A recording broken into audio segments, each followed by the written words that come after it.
ஹர ஹர சங்கர ஜெய ஜெய சங்கர பெரியவா திருப்பாதம் சரணம்.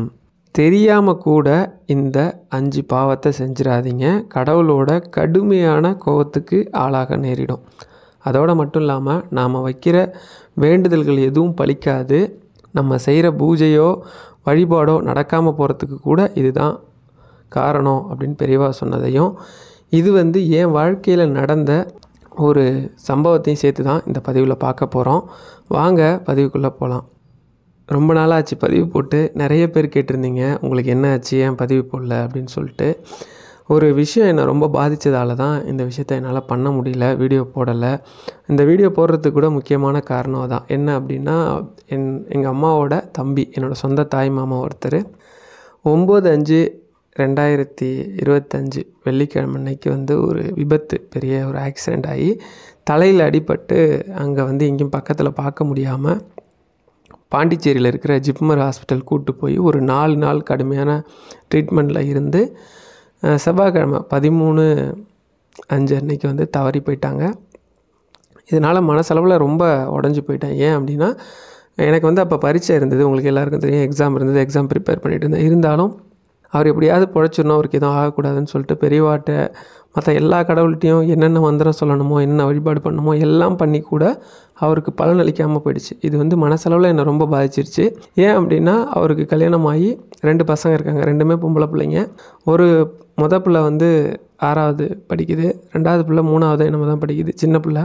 இந்த 2 பிள்ளையுமே இந்த சின்ன வயசுலேயே அப்பாவை இழந்து கஷ்டப்படுறாங்களே அப்படின்னு சொல்லிட்டு என்னால் தாங்கிக்கவே முடியல. அதை இன்னும் கூட ஏற்றுக்க முடியல. நான் பெரியவாட்ட ரொம்ப கோவமாலாம் பேசியிருக்கேன், ரொம்ப வருத்தப்பட்டு பேசியிருக்கேன், சண்டைலாம் போட்டிருக்கேன். நீங்கள் சொல்லும்போது யோசிக்கலாம், என்னடா அது பெரியவாட்ட சண்டை போட்டேன்னு சொல்கிறாரு, பெரியவாட்ட எப்படி சண்டை போட்டிருக்க முடியும்னு நினைக்காதீங்க.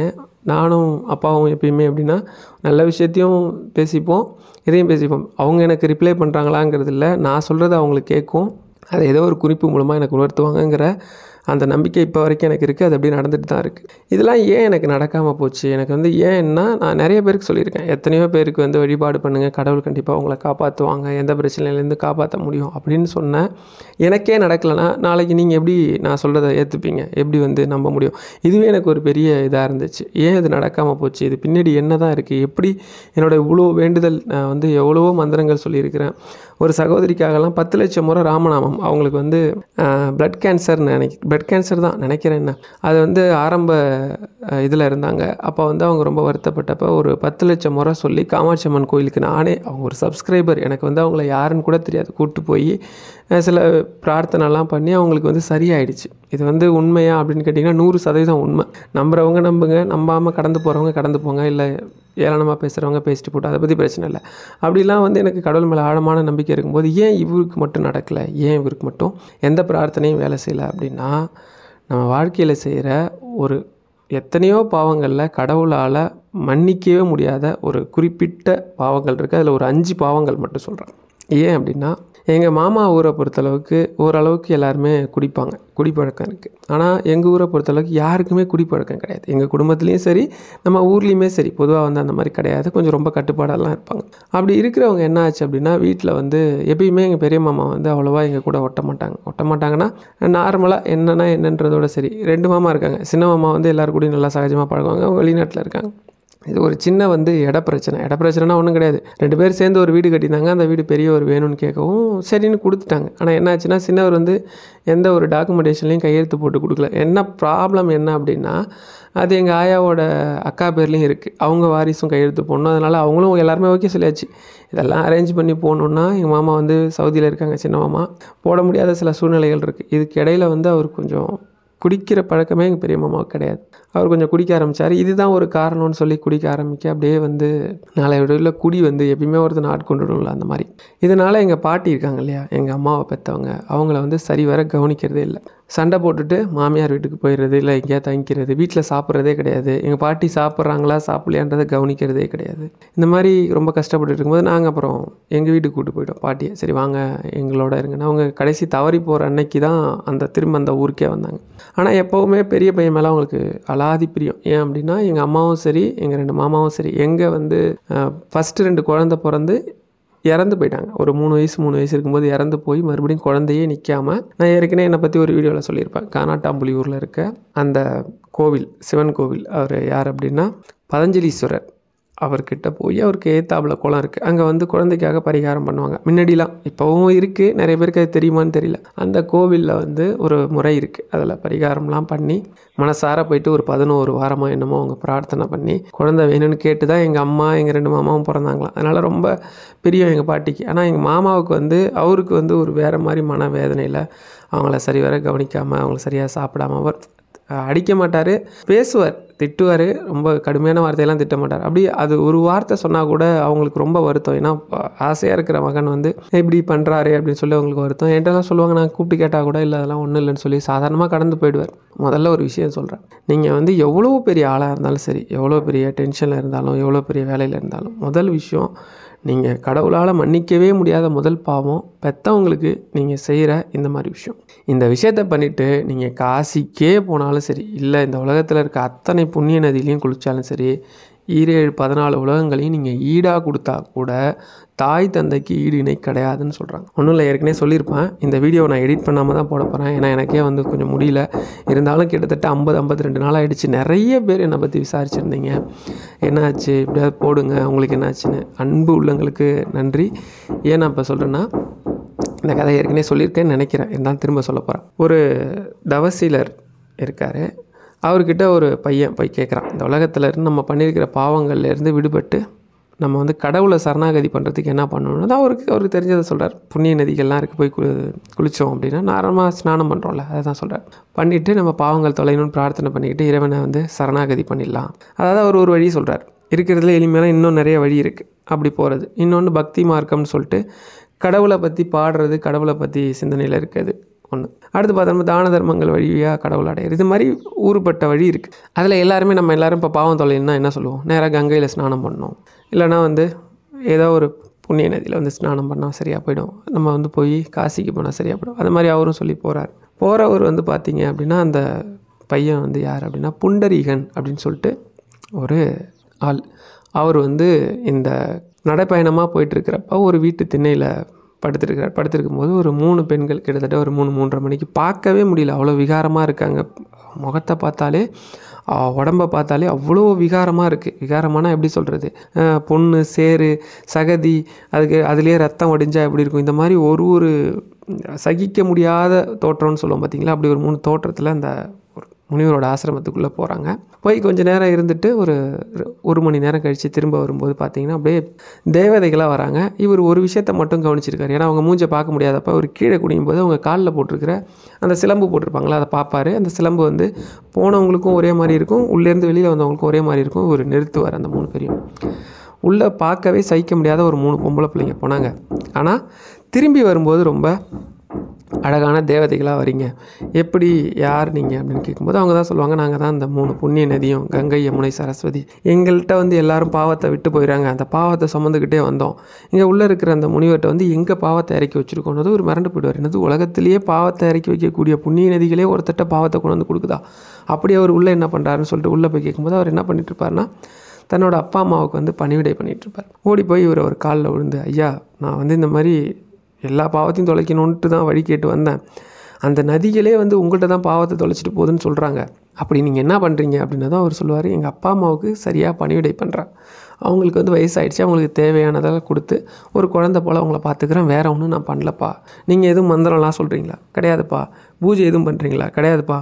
வேறு ஏதாவது, இல்லைப்பா நீ சொல்கிற எல்லாமும் பண்ணுறேன், ஆனால் இதெல்லாம் விட என் தாய் தந்தையை கண்ணும் கருத்துமாக பார்த்துக்கிறேன், இதுக்கு போக நேரம் இருந்தால் கடவுள் வழிபாடு பண்ணுறேன், அது போக நேரம் இருந்தால் மக்களுக்கு நல்ல உபதேசங்கள் நல்ல அறிவுரைகளை சொல்கிறேன் அப்படின்னார். இவர் உடனே நேராக புண்ணிய நதியாவது ஒன்றாதுன்னு சொல்லி குளிக்காமல் நேராக ஊருக்கு கிளம்பி போய் தன்னோட அப்பா அம்மாவை பார்த்துக்கிறார், கண்ணும் கருத்துமாக பார்த்துக்கிறாரு. இது விண்ணுலகம் வரைக்கும் போது விஷ்ணு பகவான் நேராக கிளம்பி இவரை பார்க்க வந்துடுறார். வந்து நின்றுக்கிட்டு கூப்பிட்றார் அவர் பேரை சொல்லி, இந்த மாதிரி உன்னை பார்க்க வந்திருக்கேன். உள்ளே இருந்துகிட்டே ஒரு குரல் கொடுக்குறார், இல்லை நான் வந்து எங்கள் அப்பாவுக்கு கால் அமுக்கி விட்டுட்ருக்கேன், இப்போ வர முடியாது அப்படின்னு அவர் சொல்கிறார். கொஞ்சம் நேரம் வெயிட் பண்ணு அப்படின்னதும், யார், இந்த மொத்த உலகத்தையும் ஆளக்கூடிய விஷ்ணு பகவான் வந்திருக்கேன்னு சொல்லி கூட எங்கள் அப்பாவுக்கு கால் அமுக்கிறது தான் எனக்கு முக்கியம்னு சொல்கிறார். வெளியில் வெயிட் பண்ணிட்டு இருக்க விஷ்ணு பகவான், எனக்கு கால் வலிக்குது, இப்போயாச்சும் வாப்பா ஒரு 2 நிமிஷம் உன்ட்ட பேசிட்டு போயிருந்ததும் ஒரு செங்கல்ல தூக்கி வெளில போட்டாராம். போட்டு இந்த கல் மேலே நின்று கால் வலி போயிடும். அப்படி அந்த கல் மேலே ஏறி நின்று அந்த வடிவம் தான் நம்ம இன்றைக்கும் வழிபடுற பாண்டுரங்கன். அந்த பாண்டுரங்கன் கோயிலோட ஸ்தல வரலாறு. இதை ஏன் சொல்கிறேன் அப்படின்னா, அப்படிப்பட்டவங்க வந்து அப்பா அம்மா, நீங்கள் அந்த அப்பா அம்மாவுக்கு வந்து செய்கிற சேவைக்கு கடவுளே வந்து காத்துக்கிட்டு இருப்பார் அப்படின்னு சொல்லுவாங்க. அப்படிப்பட்ட அப்பா அம்மாவை நம்ம ஒரு காலத்துலேயும் நிந்திக்கவே கூடாது. மறந்தும் கூட நீங்கள் தெரியாமல் கூட இந்த விஷயத்த பண்ணாதீங்க. அப்படி பண்ணிங்கன்னா எத்தனை ஜென்மம் எடுத்தாலும் உங்கள் வாழ்க்கை தினமும் நரகம்தான். அது வந்து நீங்கள் சொல்லலாம், இல்லைங்க எங்கள் அப்பா இப்படி பண்ணிட்டாரு, எங்கள் அம்மா இப்படி, கடந்து போயிடுங்க. அவங்க தான் அப்படின்னா கூட நீங்கள் நல்லது பண்ண. நான் வந்து இந்த வீடியோவை கொடுக்கறதுக்கு காரணம், எந்த மூட நம்பிக்கையும் யாருக்கும் விதைக்கிறதுக்காகவோ இல்லை யாரையும் பயமுறுத்துறதுக்காகவோ இல்லை இந்த வீடியோ போட்டால் தான் வியூஸ் போகுங்கிறதுக்காகவோ போடலை. என்னோட ஒரு அனுபவம். நான் உட்காந்து படிச்சுக்கிட்டு இருக்கும்போதே புத்தகத்தை தூக்கி ஓரமாக வச்சுட்டு உட்காந்து காயத்ரி மந்திரம் சொல்லிட்டே இருக்கேன், அவர் படிச்சுக்கணுன்ட்டு. காயத்ரி மந்திரம் சொல்லி ஓரளவுக்கு எனக்கு வந்து போதும் அப்படின்னு சொல்லி முடிச்சதுக்கப்புறம் திரும்ப புத்தகத்தை எடுத்து நான் படிக்க வேண்டியதெல்லாம் படிச்சுட்ருக்கேன். அப்பயும் கூட என் மைண்ட் வந்து புத்தகத்தில் உட்கார மாட்டேது. திரும்ப புத்தகத்தை மூடி வச்சுட்டு ராமநாமம் சொல்லிட்டு இருந்தேன். இப்படி நான் வந்து அன்றாடம் செய்யக்கூடிய மந்திரங்கள்லாம் அவருக்காக எத்தனையோ சொல்லி கூட அது எனக்கு வந்து அந்த சமயம், ஏன்னா இந்த புண்ணியத்தோட பலனும் அந்த பாவத்தோட பலனையும் சரியாக தட்டில் வச்சு பார்த்தா பாவம் அதிகமாக இருக்கும். அதுவும் பெற்றோருக்கு செய்கிற பாவம் ரொம்ப ரொம்ப கடுமையானது. நீங்கள் கேட்கலாம், பெரியவா நினச்சிருந்தா அந்த பாவத்தை வாங்கிக்கிட்டு உடனே அவங்களுக்கு ஒரு புண்ணியத்தை கொடுத்துருக்கலாமே. உண்மையான கேள்வி என் மனசுலேயும் ஓடிக்கிட்டு இருந்த கேள்வி. இதுக்கு தான் வந்து சில பதிவுகள் எனக்கு தொடர்ந்து வந்துச்சு. நான் பெரியவாட்ட இதை வந்து மனசார கேட்டு நான் கோவப்பட்டு பேசினப்ப கொஞ்சம் நேரம் கழிச்சு நான் ஆறுதல் படுத்துறதுக்காக சில பதிவுகள்லாம் நான் படித்தேன். என்னென்னா, ஒரு தம்பதி வருவாங்க. ஒரு தம்பதி பெரியவாட்ட வருவாங்க. வந்து ரொம்ப வருஷமாக கல்யாணம் ஆகி எங்களுக்கு குழந்தையே இல்லை. பெரியவா அனுக்கிரகம் பண்ணணும் அப்படின்னதும் பெரியவா எதுவுமே பேச மாட்டாங்க, ரொம்ப அமைதியாக இருப்பாங்க. அது நாளடைவில் நடக்கிறதா நடக்கும் அப்படின்ற மாதிரி சொல்லிடுவாங்களே தவிர அவங்க என்ன ஏற்றுக்கிட்டு வந்திருக்குமோ அதை நம்ம அனுபவிச்சு தான் ஆகணுன்ற மாதிரி சொல்லிடுவாங்க. இந்த தம்பதியும் வந்து போவாங்க. எந்த ஒரு கருணையான பார்வையும் பெரியவாட்டேருந்து இவங்க மேலே விழாது. சரின்னு மனசு ஒடிஞ்சு போனவங்க என்ன பண்ணுவாங்கன்னா, சரி வேறு வழியே இல்லை, நம்ம வந்து ஒரு குழந்தையை தத்தெடுத்துக்கலாம் அப்படின்னு சொல்லி குழந்தையை தத்தெடுப்பாங்க. அது கொஞ்சம் பெரிய பதிவு, நல்லா ஷார்ட்டாக சொல்கிறேன், ஏன்னா இந்த பதிவே பெருசாகிடக்கூடாது. அப்படி தத்தெடுத்த குழந்தை இவங்கள்ட்ட வந்த நாள்லேருந்து கொஞ்சம் கொஞ்சமாக நோய்வாய்ப்பட்டு மரண தருவாயில் இருக்கும். அதாவது காப்பாற்ற முடியாதுங்கிற ஸ்டேஜில் இருக்கும்போது வேறு வழியே இல்லாமல் தூக்கிக்கிட்டு பெரியவாட்ட ஓடிடுவாங்க.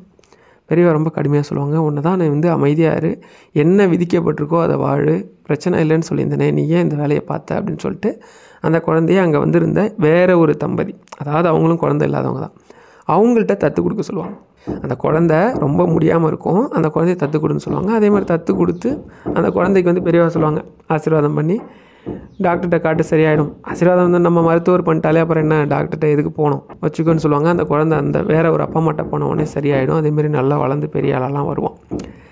இந்த தம்பதிக்கிட்ட பெரியவா சொல்லுவாங்க, இந்த ஜென்மத்தில் சில விஷயத்தை நம்ம அனுபவித்து தான் ஆகணும்னு இருக்கும்போதும், நாம் வாங்கிட்டு வந்த பாவத்தின் பலன் இதுதான் அப்படின்னு இருக்கும்போதும், இதை வந்து ரொம்ப கடுமையாக சொல்லாமல் எளிமையாக சொல்லியிருப்பாங்க. நான் உங்களுக்கு புரியணுங்கிறதுக்காக கடுமையான வார்த்தையிலேயே சொல்கிறேன். அதை நம்ம ஏற்றுக்கிட்டு தான் ஆகணும் அப்படின்னு சொல்லுவாங்க. இதுக்கு அர்த்தம் என்ன அப்படின்னா, பின்குறிப்பு. அவங்க போனதுக்கப்புறம் பெரியவா சொல்லுவாங்க, நாம் வந்து குழந்தைகளை எப்போவுமே அடிக்கவோ துன்புறுத்தவோ அவங்கள வந்து சொல்லவோ காயப்படுத்தவோ கூடாது. அப்படி செஞ்சோம்னா அது அடுத்த ஜென்மத்தில் நமக்கு வந்து எதை நம்ம வந்து உதாசீனப்படுத்துகிறோமோ அதுக்காகவே ஏங்குற மாதிரி இருக்கும்னு சொல்லி பக்கத்தில் இருக்க தொண்டர்கிட்ட சொல்லுவாங்க. இது புரிஞ்சும் புரியாத மாதிரி இருக்கும். இதுக்கு உண்மையான அர்த்தம் என்ன அப்படின்னா, போன ஜென்மத்தில் அந்த தம்பதி வந்து குழந்தைங்களை வந்து அடிக்கிறதோ துன்புறுத்துறதோ உதாசீனப்படுத்தினதாலேயோ ஏதோ ரொம்ப கடுமையாக நடந்துக்கிட்டதாலேயோ இந்த ஜென்மத்தில் குழந்தைகள் இல்லாமல் ஏங்குற மாதிரி ஆயிடுச்சு. பெரியவா ஒரு நிமிஷத்தில் அந்த பாவத்தை வாங்கிக்கிட்டு இருக்கலாம். ஆனால் சில பாவங்கள் ரொம்ப கடுமையானது, அதை வந்து சில ஆன்மா அனுபவிச்சே தான் ஆகணும். இதை வந்து மாற்றவே முடியாது. இந்த விஷயந்தான் எங்கள் மாமா விஷயத்துலையும் நடந்தது. இது மட்டும்தான் அப்படின்னா கூட ஏதோ ஒரு விஷயத்தில் தப்பிச்சிருப்பார். இதே மாதிரி இன்னொரு பக்தர் வந்திருப்பாங்க. கடுமையான வயிற்றுவலி, பெரியவாட்ட வருவாங்க. வந்தோடனே நல்லா வயிற்றுவலி தாங்க முடியல, வேறு வழி இல்லை, உங்களை தான் கடைசியாக பார்க்க வந்திருக்கேன், உங்களாலையும் இதை தீர்க்க முடியலன்னா தற்கொலை பண்ணிக்க போகிறேன்ற மாதிரி சொல்லிவிடுவார். பெரியவா உடனே ரொம்ப யோசிச்சு, அதெல்லாம் ஒன்றும் இல்லை, உனக்கு சரியாயிடும் அப்படின்னு சொல்லிட்டு ஒரு ஆப்பிளை கொடுப்பாங்க. ஆப்பிளோ ஏதோ ஒரு பழத்தை கொடுப்பாங்க. அவர் சாப்பிடுவார். அவருக்கு வயிற்று வலி போயிடும். ஆனால் பெரியவா அவர் போனதுலேருந்து சுருண்டு உழுந்து படுத்த படிக்கையாகவே இருப்பாங்க. வயிற்றை பிடிச்சிக்கிட்டு அம்மா அம்மான்னு சொல்லி ரொம்ப வலியில் துடிப்பாங்க. இது அங்கே இருக்க ஒரு தொண்டருக்கு தெரியும் பெரியவா என்ன பண்ணியிருக்காங்கன்னு. போனவரோட வயிற்று வலியை தான் வாங்கிக்கிட்டு தன்னோட புண்ணிய பலனில் ஒரு பகுதியை அவர் கொடுத்துருப்பாங்க. இதை உடனே கவனித்த ஒரு நேராக வைத்தீஸ்வரன் கோயில் போயிட்டு அங்கே வந்து நம்ம இப்போவும் உடல் உறுப்புகள் சரியில்லைன்னா அந்த பாகத்தை வாங்கி தானம் பண்ணுற ஒரு பழக்கம் இருக்குது. அப்படி கோயிலில் வந்து தானமாக சாத்தினாலோ இல்லை கோயிலுக்கு வந்து தானமாக கொடுத்தாலும் சரியாயிடும். அப்படி ஒரு நடைமுறை அங்கே இருக்குது. அங்கே வயிறு பகுதி, வைத்தீஸ்வரனுக்கு சாத்தக்கூடிய அந்த வயிறு பகுதியை வாங்கி, அது ஒன்று தான் இருக்கும், அதுக்கு உரிய பணத்தை கட்டி அதை வந்து வைத்தீஸ்வரனுக்கு சாத்தினோடனே பெரியவாவுக்கு இங்கே வயிற்று வலி சரியாயிடும். ஒரு பெரியவாட்டை வந்தோடனே என்ன என் வயிற்று வலியை கொண்டு போய் வைத்தீஸ்வரன்ட்டே விட்டு வந்துட்ட போல இருக்கே அப்படின்னு சொல்லி கேட்பாங்க. இப்போ நீங்கள் கவனிச்சிங்கன்னா முதல்ல சொன்ன சம்பவம் ரெண்டாவது சொன்ன சம்பவத்துக்கும் ஒரு இது இருக்குது, வேறுபாடு இருக்குது. என்ன அப்படின்னா முதல்ல சொன்ன சம்பவம் சில பாவங்களை நம்ம அனுபவிக்கிற மாதிரி தான் இருக்குது. ரெண்டாவது சொன்ன சில சம்பவம், ரெண்டாவதாக சொன்னது வயிற்று வலியை வந்து பெரியவா வாங்கிக்கிட்டாங்க. சிலதை வந்து மன்னித்து ஏற்றுக்க முடியும், சில பாவங்களை மன்னித்து ஏற்றுக்க முடியாது. ரெண்டாவது இவங்க ஃபேமிலியில் யாருமே வந்து பித்ருக்கள் வழிபாடுங்கிறத பண்ணவே இல்லை. அதை விட முக்கியம் குலதெய்வ வழிபாடு. ரெண்டாவது இவங்களுக்கு பெரிய கை கொடுக்கக்கூடிய இந்த மாதிரி சூழ்நிலையில் கூட இவங்களை காப்பாற்றி விடக்கூடிய ஒரு கடவுள் இருக்காங்கன்னா இவங்க குலதெய்வம். இவங்க குலதெய்வ வழிபாடு பண்ணலான்னு சொல்லி எங்கள் மாமாவோட மனைவி, நான் அவங்களை அக்கான்னு தான் கூப்பிடுவேன், அவங்க கேட்டால் கூட நீ வேணால் கும்பிட்றதுனா கும்பிடு, எனக்கு அதிலலாம் விருப்பம் இல்லைன்ற மாதிரி சொல்லுவாங்களே. கடவுள் மறுப்பாளர் கிடையாது. குடிக்கு அடிமையாயிட்டோம்னா நம்ம என்ன பண்ணுறோங்கிறதே நமக்கு தெரியாதுன்ற மாதிரி சொல்லுவாங்களே. அவங்க இறந்து போயிட்டாங்க, அவங்கள தப்பாக சொல்லணுங்கிறது என் நோக்கம் இல்லை. இதை பார்க்குற யாராவது கூட ஒருத்தர் 2 பேர் கூட மனசு மாறி இந்த மாதிரி விஷயத்த மன்னிப்பு கேட்டு நல்லா உங்களை ஆயிட்டிங்கன்னா சந்தோஷம் தானே. அதுக்காக தான் அப்படி கடவுள் அந்த குலதெய்வ வழிபாடுங்கிறதே எப்பயோ ஒரு தடவை தான் சாமி கும்பிட்றாங்க. அதுவும் இவங்களா போயிட்டு கும்பிட்டா தான் உண்டு. உங்களுக்கு வந்து எந்த ஆபத்தையும் ஒரு மனிதனோட உயிரே போகணுன்னா கூட அதை உடனே காப்பாற்றி ஆயுளை நீட்டிக்கக்கூடிய சக்தி குலதெய்வத்துக்கு மட்டும்தான் இருக்குது. நீங்கள் எந்த தெய்வத்துக்கிட்ட வேணால் வரவாங்கலாம், எந்த தெய்வம் வேணால் இஷ்ட தெய்வமாக இருக்கலாம். ஆனால் உங்கள் குலதெய்வத்தோட அருள் இல்லாமல் எந்த தெய்வத்தாலையும் உங்களுக்கு உதவி பண்ண முடியாது. உங்கள் குலதெய்வத்தோட அனுமதி இருந்தாலும், உங்கள் குலதெய்வத்தோட அனுகிரகம் இருந்தால் மட்டும்தான் எந்த தெய்வத்தாலையும் உங்களை வந்து மற்ற விஷயத்தில் காப்பாற்ற முடியும். இதில் வந்து அதுலேயும் பெரிய முட்டாள்தனம் ஆகிடுச்சு. நான் இப்போவும் சொல்கிறேன், நான் வெளியூர் வந்துட்டோம் சார், வெளிநாட்டில் இருக்கிறோம், எங்களுக்கு குலதெய்வம் தெரியாது. உங்களோட முன்னோர்களோட வாழ்ந்த யாராவது ஒருத்தவங்க வயசானவங்க இருப்பாங்க, அவங்கள பிடிச்சி உங்கள் குலதெய்வம் எதுன்னு கண்டுபிடிங்க. 100% உங்கள் குலதெய்வம் எதுன்னு தேடிப்போங்க. எனக்கு வந்து உங்கள் குலதெய்வம் எப்படின்னு கண்டுபிடிக்கிறதுக்கு நான் குறி சொல்கிறவனோ இல்லை இது சொல்கிறவனோ கிடையாது. எனக்கு அந்த மாதிரிலாம் சக்தியும் கிடையாது. நான் வந்து அந்த மாதிரி சொல்லவும் முடியாது, எனக்கு சொல்ல தெரியாது. தெரியும்னு சொல்லிட்டு உங்கள்கிட்ட வந்து காசு பார்க்குற ஆள் நான் கிடையாது. அதனால் உங்கள் காலத்தில், உங்கள் அப்பா காலத்தில் இல்லை உங்கள் தாத்தா காலத்தில் வாழ்ந்த யாராவது ஒரு வயசானவங்களை பிடிச்சி உங்கள் குலதெய்வம் எதுன்னு விசாரித்து கண்டுபிடிச்சி உங்கள் குலதெய்வ வழிபாட்டை பண்ணுங்கள்.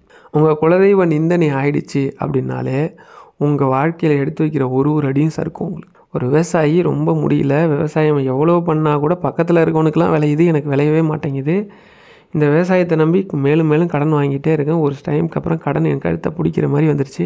இப்போ இருக்கிற சூழ்நிலைக்கு வாழ்கிறதா சாவறதான்னு தெரியல, உங்களை பார்க்க வந்திருக்கிறேன்னு பெரியவா முன்னாடி வந்து உட்காந்துருப்பேன். சரி, உங்கள் குலதெய்வத்துக்கு கோயிலுக்கு போய் எவ்வளோ நாள் ஆகுதுன்னதும், எங்கள் அப்பா காலத்துலேயே நாங்கள் எல்லாம் பர்மா போயிட்டோம், குலதெய்வம் எங்கே இருக்குன்னு கூட எனக்கு தெரியாது, நான் என்ன பண்ணுறது அப்படின்னதும், உங்கள் ஊரில் போய் விசாரி அப்படின்னதும், அதுமாதிரி போய் விசாரிப்பாருங்க. அவங்க முன்னோர்கள் கூட இருந்தவங்க ஒருத்தர் சொல்லுவார், உங்கள் குலதெய்வம் வந்து இந்த மலை மேலே இருக்கிற பேச்சியம்மன். போய் பார்த்தா புதர் மண்டி கிடக்கும். அந்த குலதெய்வத்தை சுத்தம் பண்ணி நல்லா அபிஷேகம் இவர் கொண்டு போயிருக்கிற பொருளால் அலங்காரம் பண்ணி அந்த குலதெய்வத்து கோவிலில் ஒரு பெரிய விளக்கு வச்சு எண்ணெய் போட்டு அழகாக வந்து கோவிலை வந்து தினமும் போயிட்டு வர இருப்பார். ஒரு அறுவடை காலம் வரும்போது அறுவடையை முடிச்சுட்டு பெரியவாட்ட வருவாங்க. இந்த வருஷம் வந்து விளைச்சல் அமோகம் அப்படின்னதும் பெரியவா சொல்லுவாங்க, உன் குலதெய்வத்தோட அனுக்கிரகத்தால் தான் உனக்கு இதெல்லாம் நடந்தது. உன் குலதெய்வம் கோயிலில் எப்போவுமே விளக்கு எரியிற மாதிரி பார்த்துக்க. உன் குலதெய்வத்தை அடிக்கடி போய் பாரு. உன் வாழ்க்கையில் அதை விட பெரிய துணையும் கிடையாது, அதை விட பெரிய காப்பாற்றக்கூடிய தெய்வம் கிடையாது. உன் குலதெய்வம் கோவிலில் விளக்கு எரிய உன் வாழ்க்கை வெளிச்சமாக இருக்கும்னு சொல்லுவாங்க. இது ஒன்றே போதும். இது மாதிரி நிறைய விஷயங்கள். ஒருத்தர் வந்து ஒரு பையன் சொன்ன பேச்சு கேட்க மாட்டேங்கிறான், மனைவி வந்து உதாரித்தனமாக எல்லாம் செலவு பண்ணுறாங்க, பசங்க ரொம்ப இதாக இருக்காங்க அப்படின்னு சொல்லி கேட்கும்போது கூட குலதெய்வத்துக்கிட்ட தான் போக சொல்லுவாங்க. ஒரு சொத்து நஷ்டமாயிடுச்சுன்னு வழக்கு நடந்துக்கிட்டு இருக்குன்னு ஒருத்தர் வருவார், அவருக்குமே குலதெய்வத்திட்டு தான் போக சொல்லுவாங்க. அவங்களுக்கும் அதே மாதிரி நடந்திருக்கும். நல்லது. ஒரு தம்பதி குழந்த உடம்புக்கு முடியல அப்படின்னதும் பெரியவா ஆசீர்வாதம் பண்ணிவிட்டு, உன் குலதெய்வம் கோயிலுக்கு ரொம்ப நாள் போகாமல் இருக்குது, உன் குலதெய்வத்துக்கிட்ட கூப்பிட்டு போய் அங்கே வந்து பூஜையெல்லாம் பண்ண சரியாயிடும்னு சொல்லுவாங்க. அதேமாதிரி அந்த குழந்தைக்கு உடம்பு சரியாக போய்டும். இது மாதிரி எத்தனையோ சம்பவங்கள் நான் அடுக்கிட்டே போக முடியும். இப்படி இவங்க வந்து குலதெய்வத்தையும் வழிபாடு பண்ணலாம். சரி, அதுக்கு அடுத்த கட்டமாக நம்மளை காப்பாற்றக்கூடியவங்க யார் அப்படின்னா நம்மளோட பித்ருக்கள், முன்னோர். இவங்க அமாவாசை விரதம் இருக்கிறதே கிடையாது. அமாவாசை விரதங்கிற கான்செப்டே இவங்க ஃபாலோ பண்ணுறது இல்லையா. எங்கள் வீட்டில் ப்ராப்பராக அமாவாசை விரதம் எல்லா இதுவுமே கரெக்டாக கடைபிடிப்போம். ஆனால் வந்து எங்கள் அம்மா வந்து இங்கே வந்து கரெக்டாக இருக்கிறாங்க, அவங்க அப்பா வீட்டில் வந்து இல்லைன்னு எத்தனையோ தடவை சொல்லி பார்த்துருக்காங்க. அவங்க அதெல்லாம் ஒன்றும் தேவையில்லைன்ற மாதிரி இருப்பாங்களா. அதை விட முக்கியமானது திதி கொடுக்குறதே இல்லை. திதி தர்ப்பணம் கொடுக்குறதில்ல. அவர் வெளிநாட்டில் இருக்கிறதால அவரும் கொடுக்கறதில்ல, இவங்க இங்கே இருக்கிறவங்க இவங்களும் கொடுக்கறதில்ல. இது இருக்கிறதுலே மாபெரும் பாவமும் சரி சாபமும் சரி. ஏன் அப்படின்னா, ஒரு அரசன் வந்து தன்னோட தொழுநோய் போகணும் அப்படிங்கிறதுக்காக கேட்கும்போது என்ன சொல்லுவாங்கன்னா, உங்களோட முன்னோர்கள் இன்னும் ஆன்மா சாந்தி அடையாமல் அவங்க வந்து இருக்கிறதால அவங்கள சாந்திப்படுத்துறதுக்காக நீங்கள் என்ன பண்ணணும் அப்படின்னா, காசிக்கு போயிட்டு தர்ப்பணம் கொடுத்து அங்கே தானம்லாம் கொடுத்தா அவங்களோட ஆன்மாலாம் சாந்தி அடைஞ்சிடும், முக்தி அடைஞ்சிருவாங்கன்னு சொன்னது. இதை வந்து தண்டோரா போடுவார். தண்டோரா போட்டு எல்லாருக்கும் வந்து அன்னதானம் போடுறாரு அரசர், எல்லாருக்கும் பொண்ணு பொருள் உதவிலாம் இங்கே பண்ண போகிறாரு அப்படின்னா இதேமாதிரி ஒரு காசிக்கு போய் பண்ணுவார். அப்போ ஒரு ஏழை என்ன பண்ணுவான்னா, தன்னோட நிலைமையும் அப்படி தான் இருக்குது. அதான் அவனுக்கு குஷ்டம்லாம் இருக்காது, தொழுநோயெலாம் இருக்காது. ஆனால் அவனை வந்து என்னென்னா பொருளாதார ரீதியாகவும் பிரச்சனை ரீதியாகவும் இருக்கும்போது அதே ஜோதிடர்கிட்ட போய் பார்ப்பார். அதாவது வந்து அந்த ஊரில் இருக்கக்கூடிய ஜோதிடர்கிட்ட பார்க்கும்போது அவரும் இதே தான் சொல்லுவார், உன்னோட முன்னோர்களுக்கு வந்து முக்தி வேணும், அதை செய்யணும் அப்படின்னதும் அதுக்கு அவருக்கு என்ன பரிகாரம்னா இதே மாதிரி தான் சொல்லியிருப்பாங்க. ஆனால் வந்து இவன்கிட்ட பெரிய பொருள் உதவி பண்ணுற அளவுக்கு இவனே சோத்துக்கு வழி இல்லாமல் இருக்கான். இவன் போயிட்டு இப்படி வந்து மற்றவங்களுக்கு உதவி பண்ண முடியும்? மனம் வந்து உட்காந்துருக்கும்போது அந்த ஊரில் ஒரு சாது, எந்த நேரமும் பூஜைகள் பண்ணிகிட்ருக்கக்கூடிய ஒரு சாது, தவ தானங்கள்லாம் பண்ணக்கூடியவங்க இருப்பாங்க இல்லையா, அவர் வந்து ஒருத்தர் இருப்பார். இவன் சோகத்தை பார்த்துட்டு என்னப்பா விஷயம்னா இந்த மாதிரி அப்படின்னு, ஒன்றும் கவலைப்படாத, இந்த மலை மேலே உச்சியில் ஒரு பாழடைஞ்ச கோவில் இருக்குது. எனக்கு வயசானதால் தான் என்னால் ஏறி போக முடியல. தினமும் வந்து இந்த கோயிலுக்கு நான் சின்ன வயசில் இருக்கும்போது போய் விளக்கு போட்டுட்ருப்பேன். இன்றைக்கி வந்து அமாவாசை, இன்றைக்கி ஒரு நாள் நீ வந்து ஒரு பாத்திரம் நிறையா எண்ணெய் எடுத்துகிட்டு போய் அந்த கோவிலில் வந்து விளக்கேற்றி வை, அதுவே போதுன்றவர். எனக்கு ரொம்ப சந்தோஷம். சரி அப்படியா அப்படின்னு சொல்லிட்டு நான் என்ன பண்ணுவேன்னா, ஒரு பாத்திரத்தில் எடுத்துக்கிட்டு எண்ணெயை எடுத்துக்கிட்டு ஏறி போவோம். ஏறி போகும்போது என்ன ஆகும்னா, இந்த எண்ணெய் கொஞ்சம் கொஞ்சமாக மழை என்ன இப்போ மாதிரி என்ன தார் ரோடாக இருக்க போது, கடுமையான பாதை தானே இருந்திருக்கும். ஏறி போக போக போக கொஞ்சம் கொஞ்சமாக சிந்திடும். கொஞ்சோண்டு, அதாவது கடைசியில் ஒட்டிக்கிட்டு இருக்கும்போது கொஞ்சம் போது ஒரு 5 நிமிஷம் அந்த விளக்கு எரியிற அளவுக்கு தான் எண்ணெய் இருக்குன்னு வச்சுக்கோங்களேன். போய் பார்த்தா எண்ணெய்லாம் அவ்வளோ சிந்திருச்சுன்னு வருத்தப்பட்டு சரி இருக்கிறத ஊற்றி விளக்கை ஏற்றி வைப்பான். ஏற்றி வச்சோடனே அது வரைக்கும் அவங்க முன்னோர்கள் இருளில் ஒரு பாதாள கிணறு மாதிரி ஒரு இடத்துல அடைஞ்சு கிடந்து பயந்துக்கிட்டு இருப்பாங்க. அந்த விளக்கு ஏற்றின அடுத்த நொடியே ஒரு பாதை அந்த கிணத்துலேருந்து ஏறி சொர்க்கத்தை போய் அடையக்கூடிய ஒரு வெளிச்சம் வழி தெரியும். இந்த வழியிலேயே நடந்து போய் அவங்க முக்தி அடைஞ்சிடுவாங்க. அவங்க முக்தி அடைஞ்சிடுவாங்கன்ன உடனே இவன் கீழே வந்த உடனே இவனுக்கு நிறைய விஷயங்கள் காத்துக்கிட்டு இருக்கும். என்னென்னா, அரசர் வந்து தானமாக கொடுத்த இதை வச்சு ஒரு தொழில் பண்ணுவான், அது தொழில் நல்லா நடக்கும், பெரிய ஆளாகிடுவான், நல்ல மனைவி அமைப்பாங்க, நல்ல குழந்தையம்மா. இவன் ஒரு நாள் அந்த சாதுவை போய் பார்க்கும்போது அந்த சாது சொல்லுவார், இருக்கிறதுலையே பெரிய தானம் என்ன அப்படின்னா, நம்ம கோவில்களுக்கு விளக்கேற்றினாலே நம்மளோட முன்னோர்களை வந்து திருப்திப்படுத்தக்கூடிய வழி கிடைக்கும். சின்ன தானங்கள் வந்து நம்ம முன்னோர்களை திருப்திப்படுத்தும். நம்மளால் எதுவுமே முடியலனா கூட 2 கையும் வானத்தை நோக்கி, பித்ரு தேவதைகளே, என் பித்திருக்களுக்கு என்னால் எந்த உதவியும் பண்ண முடியல, அவங்கள எந்த கஷ்டமும் இல்லாமல் அவங்களுக்கு தேவையானதை செஞ்சு கொடுங்கன்னு பிரார்த்தனை பண்ணால் கூட நம்ம முன்னோர்களை வந்து அது சாந்திப்படுத்தும், அவங்களோட ஆசை கிடைக்கும். நீ அந்த ஏற்றின விளக்கு தான் உன்னோட முன்னோர்கள் வந்து முக்தி அடையிறதுக்கு வழி காட்டுச்சு, அதனால் அவங்க திருப்திப்பட்டு உன்னை வந்து நல்ல ஆசீர்வாதம் பண்ணாங்க அப்படின்ற மாதிரி சொல்லுவோம். இதை ஏன் நான் சொல்கிறேன் அப்படின்னா, நம்ம முன்னோர்களுக்கு வந்து செய்ய வேண்டிய விஷயங்கள், நாம் ஏன் எத்தனையோ சடங்குகள் இருந்தால் கூட இந்த மாதிரி விஷயங்கள்லாம் வச்சுருக்குறோம். அது நமக்கு நல்ல பலனை தருன்றதுனால தான்.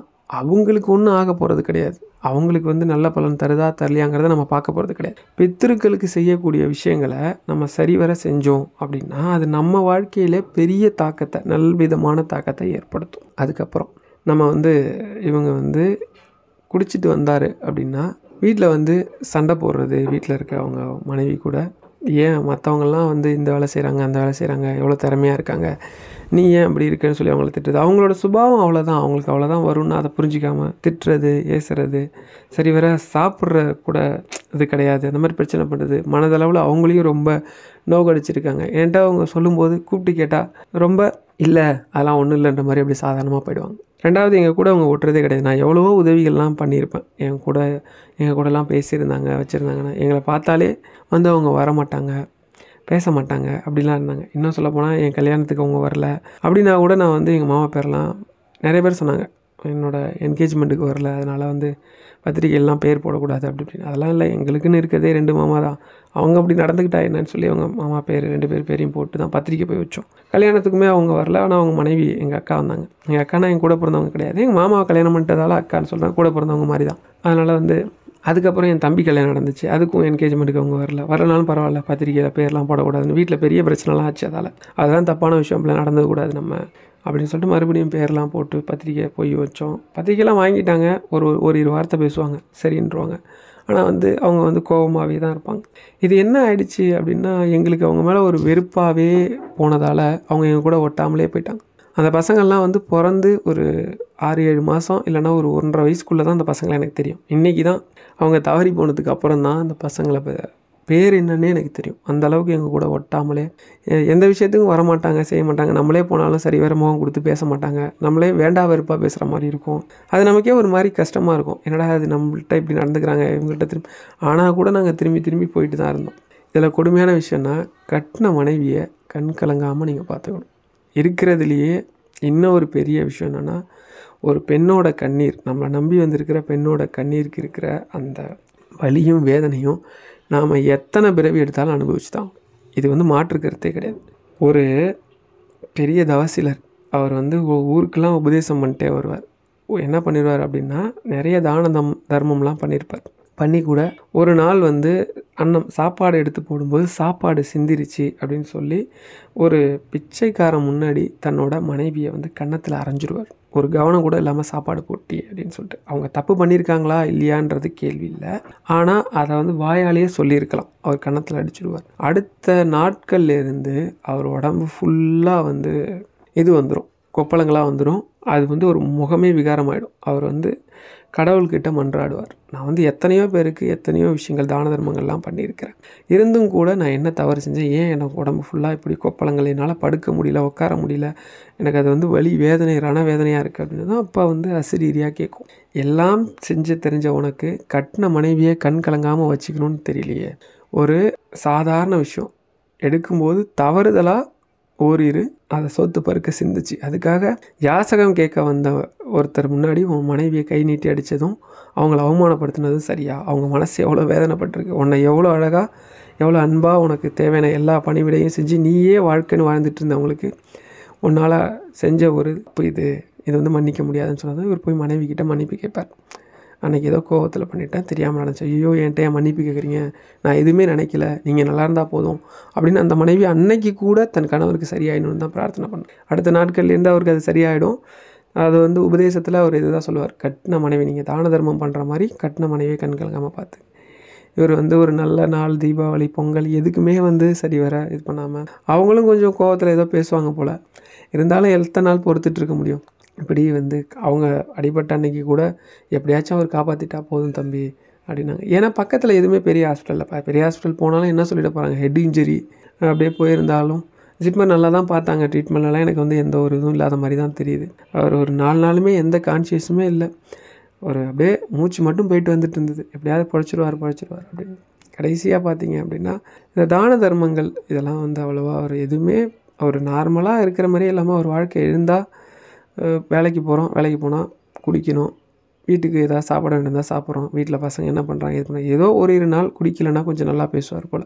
அதே மாதிரி குழந்தைங்களும் அப்பா வந்துட்டு அவர் பயத்தில் இருந்திருக்காங்க. குடிக்காத நாள் நல்லா கொஞ்சம் அளவுக்கு நல்லா பேசுவாங்க, மற்ற நேரத்தில் கோவத்தில் திட்டுறது ஏதாவது ஒன்று சொல்லுவாங்க, வீட்டில் சண்டை ஆகிடும் பயந்துக்கிட்டே இருந்திருக்காங்க. இது இருக்கிறதுலே அடுத்த கட்டமான ஒரு பெரிய பாவம். நீங்கள் தான தர்மம் பண்ணோம் அப்படின்னா ஏற்பட்ட கொடுமைக்காரனுக்கு கூட ஒரு சில விதிவிலக்கு கிடைக்கும். அப்படின்னா உங்களுக்கு தெரியும், கர்ணன் வந்து சுபாவத்தில் நல்லவன், கேரக்டர் நல்லவனாக கூட கர்ணன் சேர்ந்த இடம் வந்து ஒரு பாவத்தை மன்னிக்க முடியாத துரியோதனனோட கூட்டத்தில். நீங்கள் சொல்லலாம் கர்ணன் நல்லவர் தானேங்க, நீங்கள் என்ன தப்பாக சொல்லி. இப்போவும் நான் சொல்கிறேன் கர்ணன் நல்லவன் தான். ஒரு நல்லவனாக இருந்தால் கூட கெட்டவனுக்குள்ளே சேர்ந்துக்கிட்டு அவனுக்கு துணையாக இருந்தால் அது கெட்டதுன்னு தானே ஆகிடும். அப்படிப்பட்ட கெட்டவனுக்கு துணையாக நிற்கிற கர்ணன், அதாவது அவன் உயிர் பழைச்சிட்டா இந்த பக்கம் தர்மம் ஜெயிக்காது அப்படிங்கிற சூழ்நிலையில் கூட கர்ணன் செஞ்ச தர்மமும் தானமும் தவமும் அவர் கொடுத்து தவம்லாம் அவர் ஒன்றும் பண்ணல, தவம் பண்ணிலாம் எந்த கடவுளையும் அவர் கேட்கல, அவர் தானம் தான் கொடுத்தார். தானம் மட்டும் கொடுத்தது ஒரு அம்புக்கு அடுத்த அம்பு வந்து அவர் மேலே போய் தைக்காமல் அவர் உடம்பை பாதிக்காமல் ஒரு மாலைகளாக போய் விழும். ஏன்னா தர்ம தேவதை என்ன பண்ணுவாங்கன்னா அவருக்கு வரக்கூடிய அத்தனை பாவத்தையும் கஷ்டத்தையும் அவர் அனுபவிக்கக்கூடிய அந்த வேதனைகளையும் தடுத்து நிறுத்தி அவர் உயிரை காப்பாற்ற முயற்சி பண்ணுவாங்க.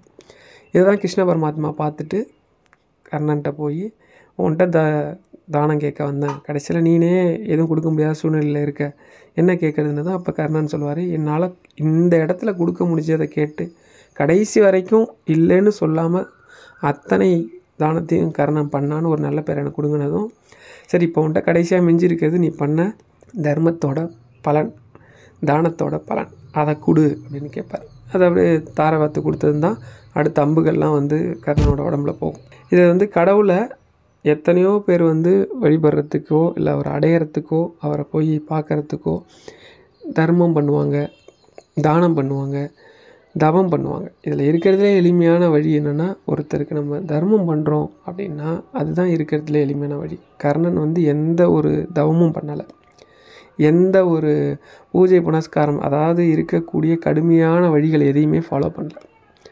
ஆனால் தர்மத்தின் பலனை வாங்கிக்கிட்டு கிருஷ்ண பரமாத்மா தன்னோட விஸ்வரூபத்தை அதே இடத்துல கர்ணனுக்கு காட்டுவாங்க. ஏன்னா தானத்திலேயே சிறந்தவன் இன்றைக்கும் நீங்கள் எடுத்துக்கிட்டிங்கன்னா கர்ணன், இவர் பெரிய கர்ணன் அப்படின்னு சொல்லுவாங்க. அந்த அளவுக்கு தானம் கொடுத்தார். நீங்கள் கேட்கலாம் கடைசியாக அது தர்மம் கொடுத்துருக்காரு. அப்போ கடைசியாக ஒன்று கொடுத்தார்ல அதுவும் கூட தர்மத்தில் தானே வரணும் அப்படின்னா, தர்மங்கிறது வேறு, தானங்கிறது வேறு. என்ன அப்படின்னா, தர்மம்னா ஒருத்தர் நிலை அறிஞ்சு அவர் தேவைக்கு அதிகமாக கொடுக்கறது, கேட்ட உடனே கேட்ட பொருளை கொடுக்கறது தானம்.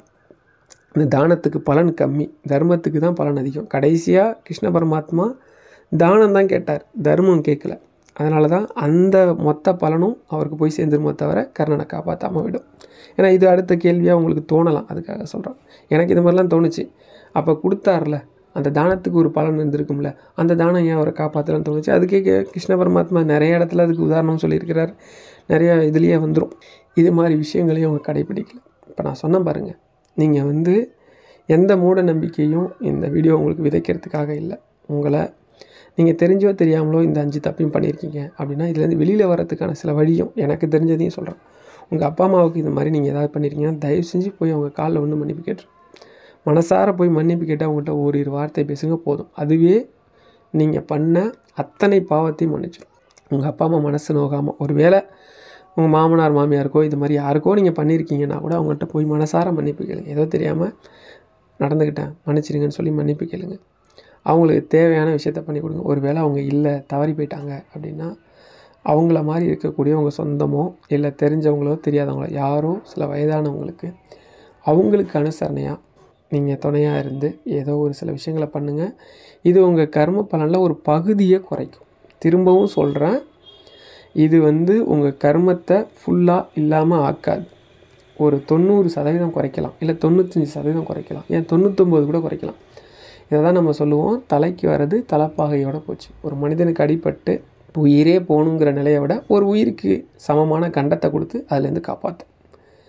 நீங்கள் ஒரு விஷயத்தை தூக்கி திராசில் வைக்கிறோன்னு வச்சுக்கோங்க, உங்கள் கர்மத்தை தூக்கி ஒரு திராசில் வைக்கிறோம் அப்படின்னா அதுக்கு இணையாக நீங்கள் பண்ணியிருக்கிற புண்ணியத்தையும் தூக்கி வச்சு ஆகணும். இப்போ இதில் எது வெயிட் அதிகமாக இருக்கோ அதை தான் நம்ம வந்து கர்ம பலனாகவோ இந்த ஆன்மா அனுபவிக்க போகுது.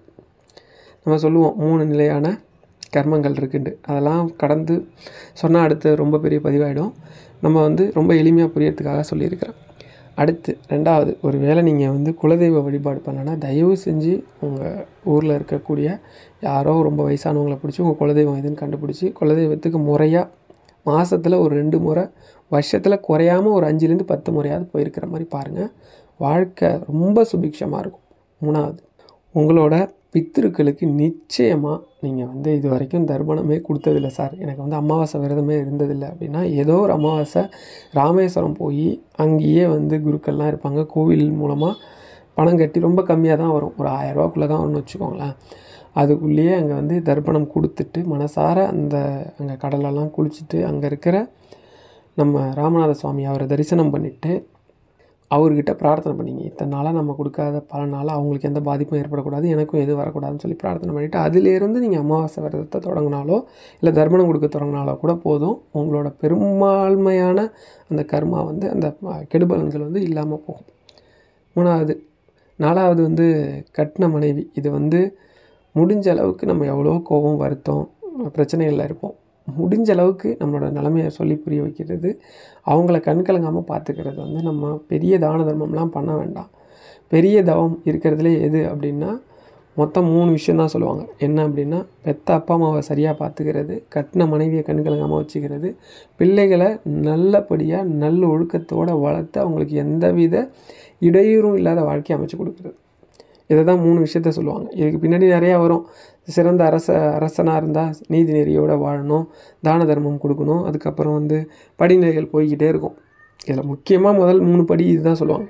அதுக்கப்புறம் குழந்தைகளை முடிஞ்ச அளவுக்கு அன்பாக அனுசரணையாக நடத்துங்க.